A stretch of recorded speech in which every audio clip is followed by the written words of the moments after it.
Let us talk about a cool surprise brewing right on the shores of Lake Washington today.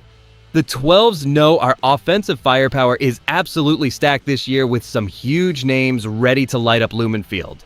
But there is a totally under-the-radar underdog out there stealing the show at the VMAC. This guy went from teaching in a classroom to fighting for his football life, and now he is catching the attention of every single defensive back in our secondary. You will not believe who is quietly dominating reps and making a serious push. Wide receiver Montorie Foster Jr. is the underdog currently turning heads at Seattle Seahawks Training Camp as he battles for a spot on the 53-man roster or practice squad. After going undrafted out of Michigan State following the 2025 draft, Foster signed with us, but a tough injury led to him being waived early last summer. He spent time substitute teaching back in Cleveland while staying ready, eventually earning a practice squad call-up late in the season that culminated in a Super Bowl ring. Now back at full health, he is fighting to prove he belongs among the elite. Defensive back A.J. Finley recently praised his energy, noting that Foster makes impressive plays daily. According to Corbin Smith, teammate Rashid Shaheed even labeled him the biggest surprise in the receiver room. Now here's the thing about his path to the active roster. We have serious depth at the position, with established stars like Jackson Smith and Jigba, Rashid Shaheed, and Cooper Kupp locking down the top spots. With guys like Torrey Horton and Jake Bobo also competing for roles, Foster faces an uphill climb to secure a permanent jersey this fall. He lacks the high yardage profile some scouts demand, yet his work on the practice field suggests a player determined to stick around. Fans are rightfully buzzing about his resilience, but can his versatile route running truly outweigh the depth we already have on the depth chart? We are a brand new channel pushing toward our first 1,000 subscribers, and every single person who joins this community helps us keep going. Behind the scenes of our championship momentum, the front office is clearly prioritizing established veteran production over the upside of developmental prospects like Montorie Foster Jr. During his 5 seasons at Michigan State, Foster logged 54 appearances, yet his highest output reached only 588 yards in 2024. That lack of sheer volume poses a genuine obstacle for someone fighting to displace specialized depth pieces like Cody White, Ricky White III, Irv Charles, or Rashad Rochelle. Coaches value reliability above all else when building a roster around an offense led by Brian Fleury, and they must weigh whether a project player provides enough value compared to a proven commodity.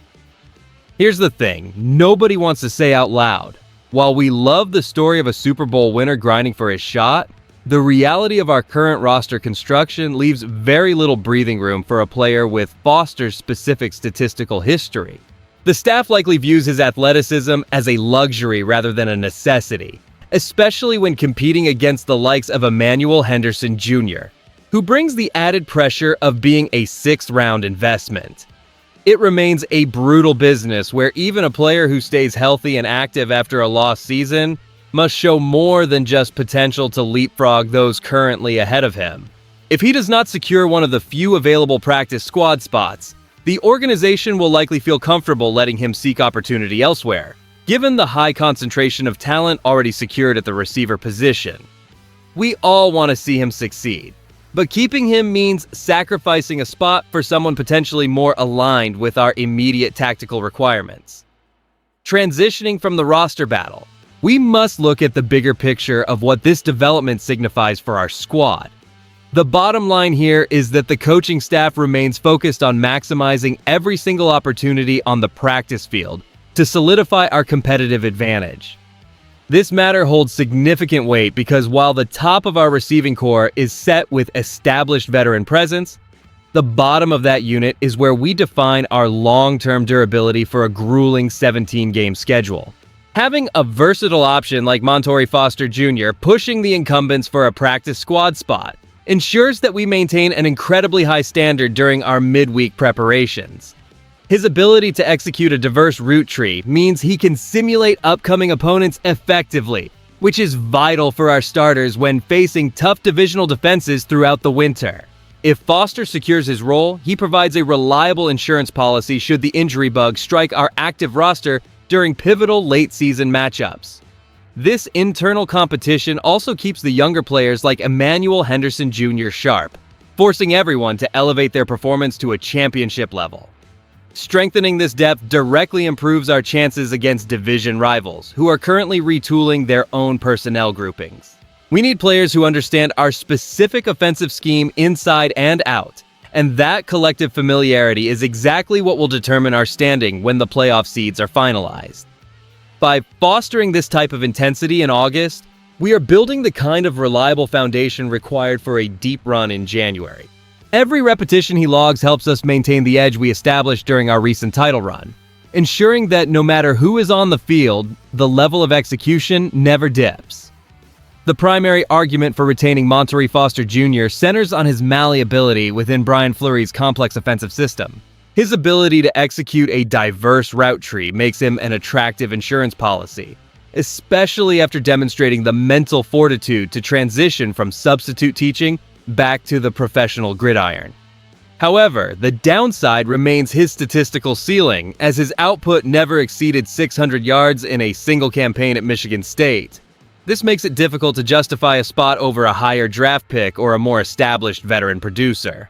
Here's what people are missing. While some analysts point to his electric camp performance, he is competing in a crowded room against names like Cody White, Ricky White III, Irv Charles, and Rashad Rochelle.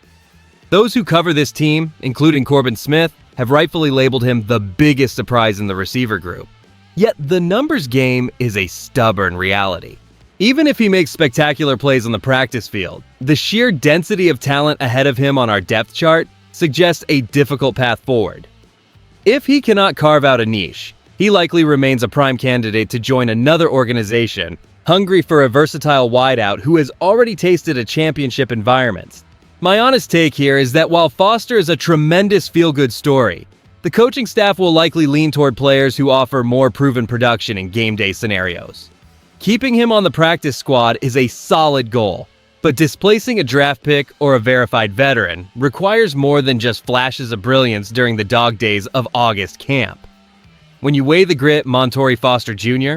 has shown against our established receiver talent, the bigger picture is that this team is committed to cultivating a culture where every single spot on the depth chart is earned through relentless daily effort. By signing talent that possesses his specific background, the franchise signals a long-term plan to maintain high-level competition that forces our draft picks and starters to never grow complacent during the grind of the regular season. Here is where it gets interesting as we look ahead to the final roster cuts, because fans should feel encouraged that our coaching staff is willing to cast a wide net to find players who fit this championship identity. It is rare to see this much intensity for a back-end role, yet that is exactly what championship clubs do to ensure depth is never a liability. You should feel pride knowing that even the bottom of our roster is filled with hungry individuals who view Seattle as the place where their career dreams can truly take flight. This creates a standard of excellence that spans from the star players down to the practice squad prospects like Foster. We need to decide if his unique route running versatility provides more long-term value than the raw potential of younger guys like Emmanuel Henderson Jr. If you were coaching this team today, would you favor the proven, high-energy veteran presence of Foster or the youthful upside of our recent draft picks to fill that final receiving spot? If you enjoyed the video, do not forget to like it and subscribe to the channel. We are still pushing toward our first 1,000 subscribers, and every one of you helps us get there.